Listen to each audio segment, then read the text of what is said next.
Je sais pas de vous.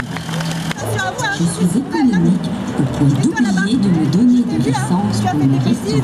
Je vous salue, Marie. Allez, Je suis refroidie par l'air extérieur. Ma polyvalence est telle que j'ai été et que je reste dans la mémoire de tous. Et croyez-moi, je ne suis pas prête à me faire oublier. Vous vous rappelez de ce bruit très particulier que j'ai noté avec un malicieux clignotant? Nous sommes avec les ancêtres. Regardez ce vélo LGB qui date de 1902.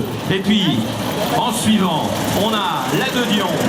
Un vis-à-vis, où est-ce qu'il est? Il est passé déjà, peut-être. Non, je le vois pas. Où il est? Ah non, il est parti déjà. Papa, elle aurait pu rouler aussi dans les années 20.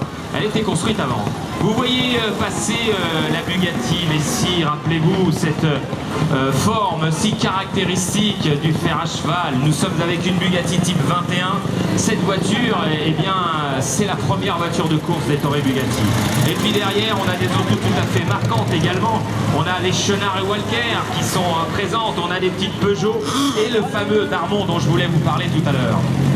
Alors, il faut savoir que les passées devant vous, eh bien, elles sont représentatives de cette période. Et regardez, en plus, elles ont mis de jolis chapeaux. Et quand on regarde la 302, regardez cette ligne incroyable qui vous est proposée. Et oui, déjà chez Peugeot, on avait tout compris en matière d'aérodynamisme. Viens te mettre là, voilà. T'as rien à faire ici, mais on t'accepte. On peut faire des circonvolutions, c'est vraiment très très sympa. Et puis regardez aussi les petits bonhommes qui vous font coucou. Eux, ils sont en train de littéralement de se forger des souvenirs. Et ils pourront se dire, moi j'avais 11 ans. C'est terrible ça, hein.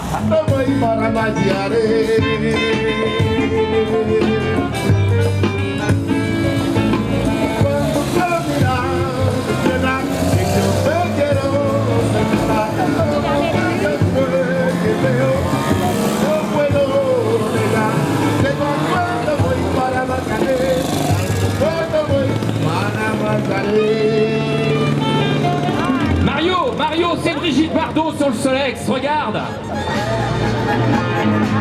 Brigitte est avec nous. Je vous demande de lui faire une ovation à Brigitte Bardot sur son Solex. Ah bah ouais, elle est pas seule. Et qu'on puisse en profiter un petit peu. Vous avez en face de vous toute la production, si l'on peut dire, en tout cas tous les modèles de la production que proposait Donald Hilley, qui s'est associé avec un 102 Dalmat. Et oui, Peugeot a brillé avant les 905 au Mans. Derrière, vous avez bien entendu les voitures. Derrière, dont je vous parlais, qui vient de passer à l'instant tout au fond là-bas, une incroyable. On s'est fait un grand plaisir que de vous la présenter aujourd'hui. Ce que vous avez devant vous, avec les musées, vous avez la voiture de Jean Bugatti. Elle est toute de noir vêtue. C'est la Type 68, elle appartient à la Bugatti de production. On est en 1965 et c'est le champ ici. C'est la toute dernière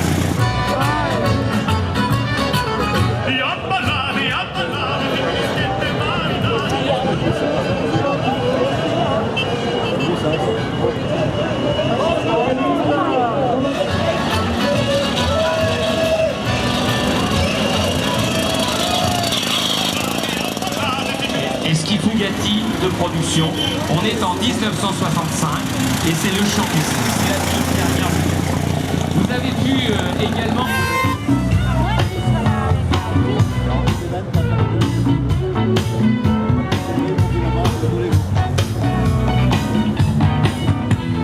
Parce que, évidemment, si on navigue sur une rivière ou en mer, on est obligé d'avoir une immatriculation.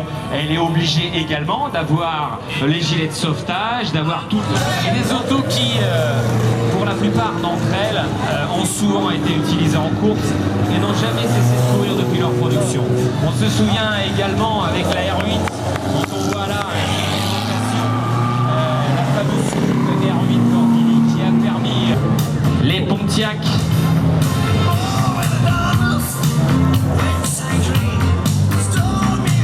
Les énorme Ford F-150.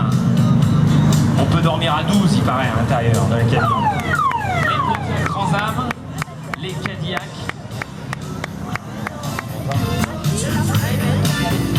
Les copains demandent si on peut dormir par couche. Pardon.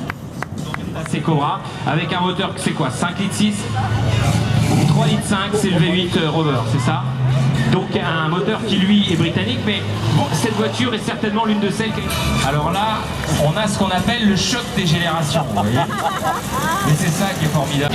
La Morgane, on a parlé tout à l'heure de la 3 roues, hein, donc des années 23, et on la retrouve ici dans les Youngtimers parce que Morgane n'a jamais cessé de produire des autos.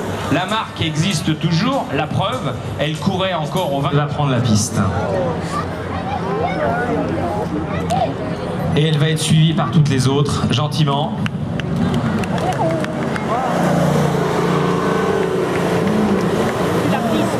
Les Z8, tout d'abord, la fameuse BMW Alpina. Les Porsche Turbo 996.